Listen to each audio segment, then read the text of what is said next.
आज भी मेरे पति ने वो चीज उठाई और कहा मैं जा रहा हूं, जबकि ना तो ये काम पर जाने का वक्त था क्योंकि रात के 11 बज रहे थे और ना ही इस चीज से काम का कोई संबंध था। मैंने उसे रोकना चाहा और पीछे भी गई, पर वो घर से निकल गया। आजकल वो बहुत परेशान रहता था। मुझे तो उसके चेहरे पर मुस्कुराहट देखे भी सालों हो गए थे, वही मुस्कुराहट जिसको देखकर मैं दीवानी हो गई थी। मेरे पति को देखकर ऐसा लगता था कि जैसे वो इस दुनिया का सबसे दुखी इंसान है। हमारे हालात भी कुछ अच्छे नहीं थे, लेकिन कुछ तो ऐसा था जो इन हालात के अलावा भी गड़बड़ था, जिसकी वजह से वो इतना ज्यादा परेशान रहता था। मेरा पति बहुत ज्यादा खूबसूरत था, वो एक हसीन मर्द था। ये कहना बिल्कुल गलत नहीं होगा कि मैंने अपनी जिंदगी में कभी नहीं देखा था। वैसे भी कहते हैं कि मर्द मुश्किल से ही खूबसूरत होते हैं, और मेरा पति भी ऐसा ही था। मेरा नाम साक्षी है और मेरे पति का नाम मंजीत था। वो अपनी बहन को कॉलेज से लेने आता था और मैं रोज उसे देखा करती थी। उसकी बहन से मेरी कोई दोस्ती नहीं थी क्योंकि वो तो बहुत ही गुस्से वाली और मगरूर किस्म की लड़की थी, पर मैं मंजीत पर दिल हार बैठी थी। वो भी मुझे चाहता था क्योंकि मैं भी हद से ज्यादा खूबसूरत थी। यूं हमने एक दूसरे से नंबर ले लिए और बातचीत होने लगी। हमारी शादी बिल्कुल फिल्मी अंदाज में हुई थी। मेरे घर वालों को जब मेरी मोहब्बत का पता चला तो वो नाराज हो गए क्योंकि मंजीत की कोई नौकरी नहीं थी और वो पढ़ा लिखा भी नहीं था। उसने सिर्फ मैट्रिक किया था। आजकल मैट्रिक पास को नौकरी नहीं मिलती, ये सब जानते हैं। उसकी माँ भी सौतेली थी और बहन भी। पिताजी का स्वर्गवास हो चुका था। सौतेली माँ ने घर पर कब्जा किया हुआ था। मेरे माँ बाप भी गरीब थे और मंजीत की माँ चाहती थी कि उसकी शादी किसी अमीर घराने की लड़की से हो जो अपने साथ दहेज और दौलत लेकर आए। पर मंजीत ने मुझसे शादी कर ली और मेरे माँ बाप ने तो मेरे साथ जीना मरना खत्म कर दिया था। इसलिए उनकी उम्मीदें पूरी नहीं हुई। क्योंकि घर मंजीत के बाप का था, इसलिए उन्होंने हमें ऊपर वाला पोर्शन दे दिया जहां सिर्फ एक कमरा और एक बाथरूम था। इसके अलावा हमारे पास कुछ भी नहीं था। हम जमीन पर सोते थे। मैं मंजीत के कांधे पर सर रख लेती और वो जमीन पर। यूं हम सो जाते। खाना खाने के लिए हमारे पास प्लेट तक नहीं थी। मंजीत बाहर से खाना लाता और हम शॉपर के अंदर ही खाना खा लेते। पानी पीने के लिए सिर्फ एक बोतल थी। पानी भी टंकी वाला पी रहे थे। मैं कभी ऐसे हालात में नहीं रही थी, इसलिए मुझे बहुत अजीब लग रहा था। बार बार रोने लगती थी। मंजीत की रंगत बहुत खूबसूरत थी। कसरती बदन था और नीली आंखें थी। वो एक हसीन मर्द था। वो मेहनत मजदूरी करने लगा, पर उससे भी सिर्फ खाना पानी पूरा हो रहा था या एक जोड़ा कपड़ों का आया था। बहुत बुरे हालात थे। मंजीत बहुत मायूस था। मैंने बीए किया था, मुझे किसी स्कूल में नौकरी मिल सकती थी, पर अभी तो मेरे पास वहां पहनकर जाने के लिए कपड़े तक नहीं थे। मैं जाती तो वो मुझे कोई मांगने खाने वाली ही समझते और आसपास कोई स्कूल नहीं था। पता नहीं कितना दूर था। एक दिन सामने वाली अपने घर में कंबल धो रही थी तो मैंने उसकी मदद करवा दी। उसने मुझे 300 रुपये और एक टाइम का खाना दे दिया और मैंने उससे 2 प्लेटें भी मांग ली। पर इस बात पर मंजीत ने पहली दफा मुझसे झगड़ा किया और कहा कि लोगों के घर नौकरानी बनोगी, मैं मर गया हूं क्या? मैंने भी गुस्से में कह दिया कि तुम्हारे जिंदा होने का भी क्या फायदा हो रहा है, खाने के लिए बर्तन तक नहीं है। तुम मजदूर बन जाओ और मैं नौकरानी बन जाती हूँ, इसके अलावा और कोई चारा नहीं है। इसलिए हमने शादी की है, यही हमारी मोहब्बत की सजा है जो हमें सारी जिंदगी काटनी है। मंजीत खामोश हो गया। 2 पल मुझे देखता रहा और घर से निकल गया। मुझे बाद में अपने किए पर अफसोस हुआ। रात के 2 बज रहे थे और वो अभी तक घर नहीं आया था। मुझे लगा कि मुझसे नाराज हो गया है। मैं बहुत परेशान थी।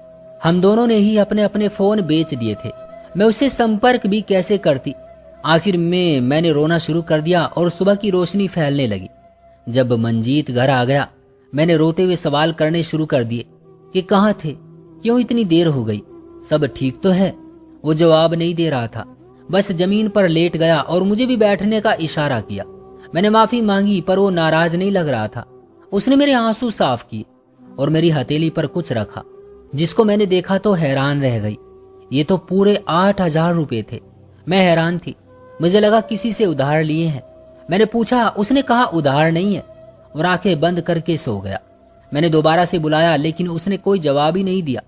मंजीत की हालत कुछ अजीब सी थी। वो इस तरह से पेश आ रहा था कि जैसे कोई ऐसा काम करके आया है जिसके बारे में कभी सोचा भी नहीं था। ऐसी हालत उसकी तब भी थी जब वो पहले दिन मेहनत मजदूरी करके आया था। मैंने भी कोई सवाल नहीं किया और उसके कांधे पर सर रख कर सो गई।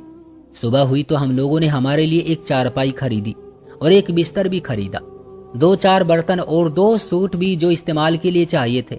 खाने पीने का सामान लिया और पैसे खत्म हो गए। ऊपर वाले का शुक्र है, अब हमारे पास पहनने के लिए 3-3 जोड़े भी थे। सोने के लिए चारपाई थी, सर रखने के लिए तकिया था और ऊपर करने के लिए चादर भी थी। मैंने मंजीत से पूछा कि ये पैसे कहाँ से आए थे। उसने कहा कि बस तुम ज्यादा सवाल नहीं करो, अब ये पैसे आते रहेंगे और सब कुछ ठीक हो जाएगा। मैं हूं ना तुम्हारे साथ, ये मेरा काम है, तुम्हारा नहीं है। मुझे अभी भी यकीन था कि उसने ये पैसे कहीं से उधार लिए थे। हमने पहले भी बहुत से लोगों से उधार लिया हुआ था। उसने अपने दोस्तों से उधार लिया था और मैंने भी एक दोस्त से पैसे लिए थे जो कि हमने वापस भी करने थे। और मैं खामोश हो गई क्योंकि वैसे भी मुझे कोई बात नहीं बता रहा था।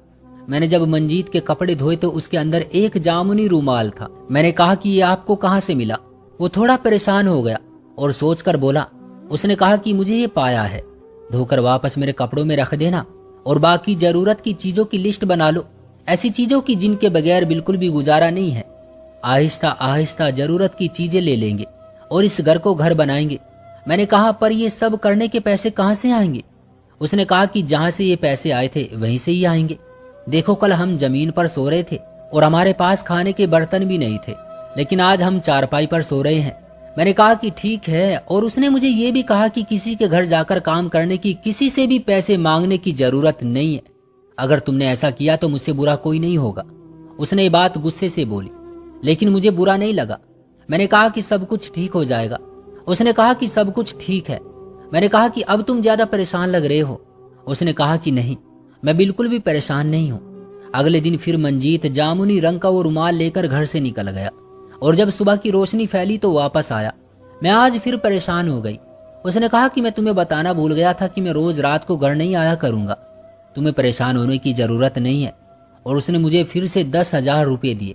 मैं कुछ बोलने लगी तो उसने कहा कि कोई सवाल नहीं करना और जाकर सो गया। फिर मुझे कुछ देर नींद नहीं आई। मैं बार बार उन पैसों को देखती थी। पता नहीं ये पैसे किस तरह हमारे घर में आ रहे थे। मुझे मेरे दिमाग से उल्टे सीधे ख्याल आ रहे थे। मैं काफी परेशान थी। सुबह हमने घर का कुछ और सामान ले लिया और अब मैं इस काबिल हो गई कि घर में खाना बना सकती थी। मेरे पास इतना सामान था। इसी तरह दिन गुजरते जा रहे थे। घर की चीजें तो पूरी होती जा रही थी, लेकिन मैं आहिस्ता आहिस्ता ये बात नोट कर रही थी कि मेरे पति के चेहरे से सुकून और खुशी गायब होती जा रही थी। उसके अलावा एक बात बहुत अजीब थी कि वो मेरी तरफ देखता भी नहीं था, मुझे हाथ भी नहीं लगाता था। अब तो हमारे हालात बेहतर हो रहे थे। जिस तरह के हालात थे इस हिसाब से तो बहुत बेहतर हो गए थे। अब तो उसकी टेंशन खत्म हो जानी चाहिए थी। अगर उसे कोई ऐसा काम मिल गया था कि एक दिन में 10 से 12 हजार रुपये बन जाते थे तो फिर टेंशन किस बात की थी। मैंने कुछ पैसे जमा करने भी शुरू कर दिए थे कि कोई पता नहीं कि बुरा वक्त कब आ जाए। एक दिन रात हुई तो मैंने देखा कि मंजीत अजीबोगरीब किस्म की आवाजें निकाल रहा था। दरअसल वो आधा घंटा पहले आया था और आते ही गहरी नींद में सो गया था, लेकिन उसे लग रहा था कि जैसे उसे जिस्म के किसी हिस्से में बहुत ज्यादा दर्द हो रहा है। मैंने उसे जगाने की कोशिश की तो वह आधा नींद में था। मैंने कहा कि क्या बात है। उसने बस इतना ही कहा कि मेरी टांगों में बहुत ज्यादा दर्द हो रहा है। मैंने उसकी टांगें दबाना शुरू कर दी और वो गहरी नींद में सो गया। मुझे समझ नहीं आती थी कि वो कौन सा काम कर रहा था जो इस तरह से थका हुआ होता है। मुझे लगता था कि शायद वो कोई बहुत ज्यादा मेहनत मजदूरी का काम कर रहा है, लेकिन ये कौन सी मेहनत मजदूरी थी जो सिर्फ रात को ही होती थी और इतने ज्यादा पैसे किसी मजदूर को कोई भी नहीं देता। एक दफा फिर से पूछने की कोशिश की तो उसने मुझे डांट दिया और मेरे से झगड़ा कर लिया। उसने कहा कि तुम किसी से खुश भी होती हो या नहीं, तुम्हारे लिए सब कुछ कर रहा हूं, तुम्हारे घर को घर बनाने के लिए। तुम ही ने कहा था कि मेरे जिंदा होने का कोई फायदा नहीं है।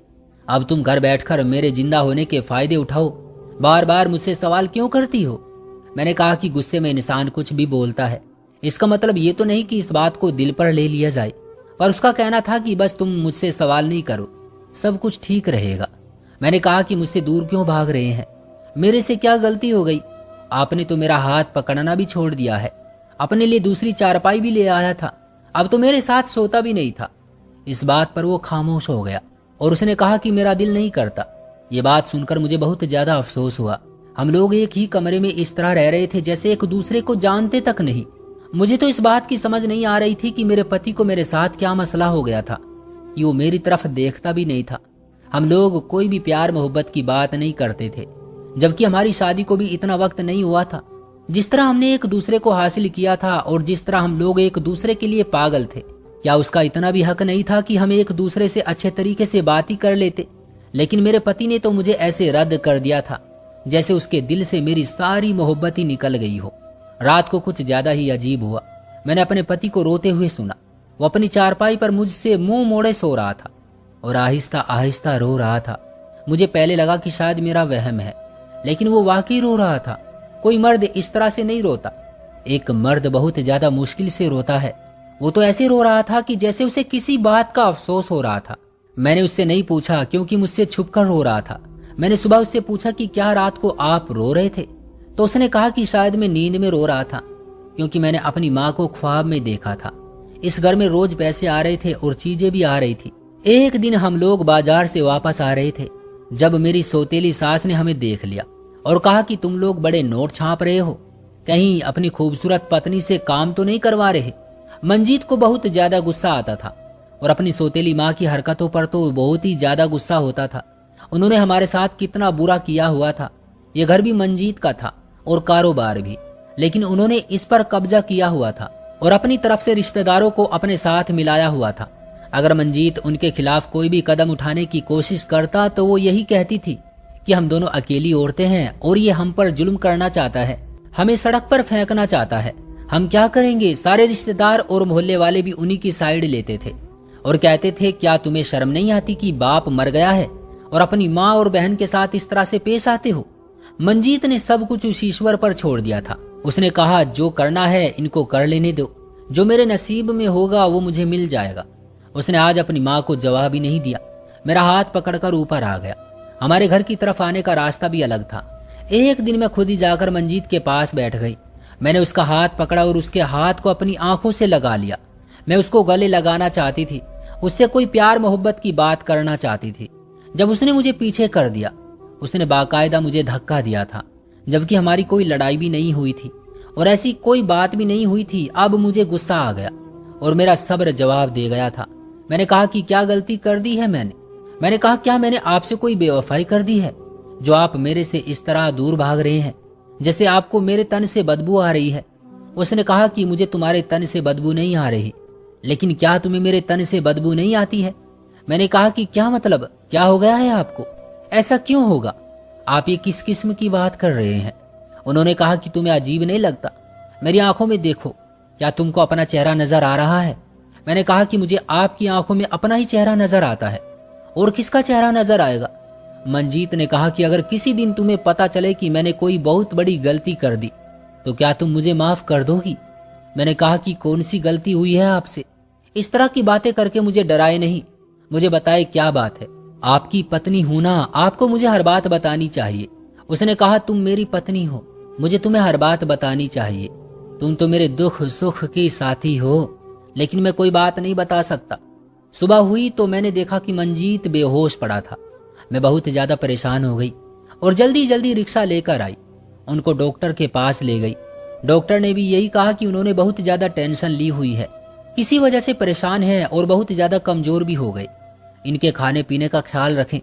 एक बात बहुत ही ज्यादा अजीब थी कि मेरा पति जब भी काम पर जाता वो उस जामुनी रूमाल को अपने साथ ले जाता था। मैंने वो रूमाल छुपा दिया तो उसने शोर मचा दिया कि कहाँ चला गया, तलाश करो उसको, उसके बगैर मैं काम पर नहीं जा सकता। आखिर काम पर जाने का एक रूमाल से क्या संबंध था? फिर जहां मैंने छुपाया था वहां से निकाल कर दे दिया। मंजीत ने कहा कि इसकी हिफाजत किया करो, मुझे रोज चाहिए होता है, इसको कहीं रख कर भूल न जाना और गलती से भी किसी को दे मत देना। इतना सा काम तुझे कह रहा हूं, इसको कर लिया करो। मंजीत की तबीयत दिन ब दिन खराब रहने लगी थी। मैं उसे छत से देखती रहती थी। वो मेन रोड की तरफ मुड़ जाता था और उसके बाद जिस तरफ जाता था वो रास्ता मेन चौक और मेन बाजार की तरफ जाता था, जहां पर बड़े बड़े होटल बने हुए थे, लेकिन ना तो वहां पर कोई ऑफिस था और ना ही कोई फैक्ट्री थी। एक दिन मंजीत की तबीयत बहुत ज्यादा खराब थी, वो अपने होशो हवास में भी नहीं था। मैंने उसे दवाई दी और वो सुकून से सो गया और जामुनी रूमाल उठाकर उस तरफ चली गई जहां पर वो जाया करता था। मैंने देखा ये तो खुली सड़क थी और यहाँ गाड़ियां आती जाती थी। मुझे समझ नहीं आई कहाँ जाना है, क्या करना है। बस मैं वापस जाने लगी। जब मैंने एक और मर्द के हाथ में भी ऐसा ही एक रुमाल देखा और वो भी सड़क की तरफ देख रहा था। मुझे कुछ समझ नहीं आ रहा था, लेकिन मैं भी रुमाल को हाथ में पकड़े सड़क के किनारे खड़ी हो गई। वो दूसरा आदमी बाकायदा इस बात को जाहिर कर रहा था कि मेरे हाथ में जामुनी रुमाल है। मैंने भी उसी की तरह करना शुरू कर दिया। थोड़ी देर के बाद मेरे पास एक गाड़ी आकर रुक गई। उस गाड़ी के अंदर तो एक औरत बैठी हुई थी। उसने मुझे देखा और शीशे के करीब आने को कहा। उसने कहा कि ये जामुनी रुमाल तुम्हारे हाथ में क्यों है? मैंने कहा कि जी, मुझे उसका सवाल समझ नहीं आया। तो इस बात पर वो औरत हंसने लगी। उसने कहा कि तुम्हें किसने पकड़ा दिया ये रुमाल? वो आदमी कहाँ है जो रोज यहाँ पर खड़ा होता है? मैंने कहा कि कौन सा आदमी, किसकी बात कर रही हो? उन्होंने कहा कि वही जो इस तरफ खड़ा होता है, जिसका ये रुमाल है। मैंने कहा कि मंजीत? उसने कहा जी हाँ, मैं मंजीत की ही बात कर रही हूँ। फिर मैंने उसे मंजीत का हुलिया बताया। उसने कहा कि हाँ हाँ वही। मैंने कहा कि उसकी तबीयत बहुत ज्यादा खराब है। उसने कहा ओहो, उसकी तबीयत खराब है? अच्छा ये लो उसके लिए पैसे, उसका इलाज करवा लेना। उसने 10-12 हजार रुपये दिए। मैंने कहा मैं ये पैसे कैसे ले सकती हूँ? उसने कहा कि तुम फिक्र नहीं करो, मैं मंजीत के साथ हिसाब कर लूंगी। मैंने कहा कि आप उसे जानती हैं? उसने कहा कि पहले तुम बताओ कि तुम कौन हो। मैंने कहा कि मैं मंजीत की पत्नी हूँ। इस बात पर वो फिर से हंसने लगी। वो कहने लगी कि फिर तो मुझसे मत पूछो कि मैं उसे किस तरह जानती हूँ। ये पैसे उसको दे देना और उसको कहना कि कोको तुम्हें बहुत याद कर रही थी। वो औरत वहां से चली गई। मगर थोड़ी देर के बाद सामने का मंजर देखकर मुझे सारी बात समझ आ गई। वो लड़का जो सामने खड़ा था और रुमाल को हिला रहा था, उसके सामने भी एक गाड़ी रुकी थी जिसके अंदर खूबसूरत औरत थी और वो मुस्कुराता हुआ उसके साथ बैठकर चला गया। मुझे सारी बात समझ आ गई थी। मेरा पति वही काम कर रहा था जो कुछ औरतें मजबूरी में करती थी, और अब ये काम मर्दों ने भी शुरू कर दिया था। क्योंकि मेरा पति बहुत ज्यादा खूबसूरत था, मैं जमीन पर गिर गई। मैंने फूट फूट कर रोना शुरू कर दिया। घर आने तक मैं ऐसे ही आई जैसे कोई जिंदा लाश हो। मंजीत को होश आ गया तो वो मेरे इंतजार में खड़ा था और मेरी हालत देखकर शायद जान भी गया था। मैंने उसकी हथेली पर पैसे रखे और कहा कि तुम्हें कोको याद कर रही थी। उसने सर झुका लिया। मैं वहां से गुजर कर जाने लगी जब उसने मेरा हाथ पकड़ लिया और उसने कहा कि मुझे माफ कर दो, मेरे पास और कोई रास्ता नहीं था। मैंने कहा कि अगर मुझसे मोहब्बत है और मुझे अपनी जिंदगी में रखना चाहते हो तो दोबारा ये काम नहीं करना। उसने मुझे गले से लगा लिया और कहा कि तुम्हारी कसम मैं ये काम नहीं करूंगा, नहीं करूंगा मैं ये काम। वो रो रहा था और फिर मैं भी रोने लगी। गलती उसकी नहीं थी, वो भी तो मजबूर था। लेकिन उसके बाद मैंने उससे वादा किया कि मैं उसका साथ दूंगी और उसने भी वादा किया कि वो ये काम नहीं करेगा। कुछ दिन बाद मुझे मेरे ससुर की एक वसीयत मिल गई जिसमें साफ लिखा था कि ये सारा कुछ मंजीत के नाम था। शायद हमारी किस्मत अच्छी थी। हमने वकील से संपर्क किया और घर और कारोबार में से हमें हिस्सा मिल गया। उसके बाद हमने ये जगह छोड़ दी और अपना छोटा सा कारोबार बना लिया। अब दोबारा कभी भी इस विषय के ऊपर बात तक नहीं करते हैं और इस तरह से पेश आते हैं कि जैसे ये सब कुछ हुआ ही नहीं था। दोस्तों, ये थी हमारी आज की कहानी। उम्मीद करते हैं कि आपको पसंद आई होगी। वीडियो को लाइक करके चैनल को सब्सक्राइब कर लीजिए ताकि आने वाली वीडियो आपको तुरंत मिले। मुझे दीजिए अगली वीडियो तक इजाजत। तब तक के लिए धन्यवाद।